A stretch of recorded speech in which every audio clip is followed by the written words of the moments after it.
Yana bir bor assalomu alaykum. Video 10 daqiqalik videomiz yetmadi. Biroz cho'zilib ketdi. Shunga ikkinchi qism Bitcoin USD ga signal berilgandi.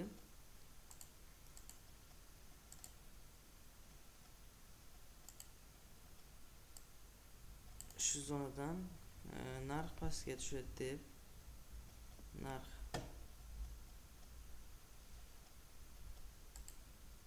mana bu zonada edi. Narx shu zonada edi. Shu zonaga kelib narx qaytib berish kerak edi. Narx keldi shu zonaga.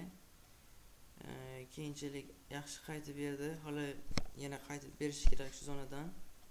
Bunga hali o'sha o'tgan haftaga qarashim narx baribir 60.000 gacha tushib berish kerak Bitcoinga.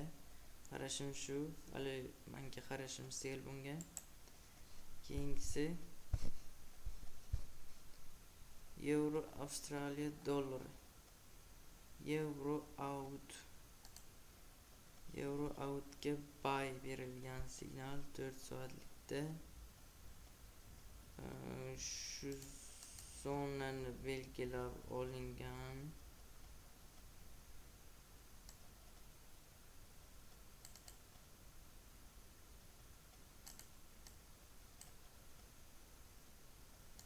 Narx ana shu zonalardagi payti narx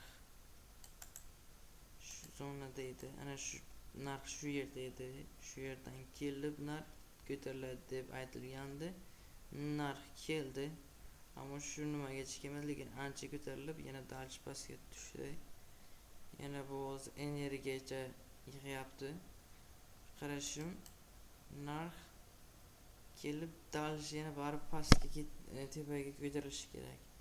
Bunga qarashim ol buy, dalchi buyga ketish kerak. Long trend. Hozircha bozorga qarashim shulardan iborat edi. Barchaga rahmat.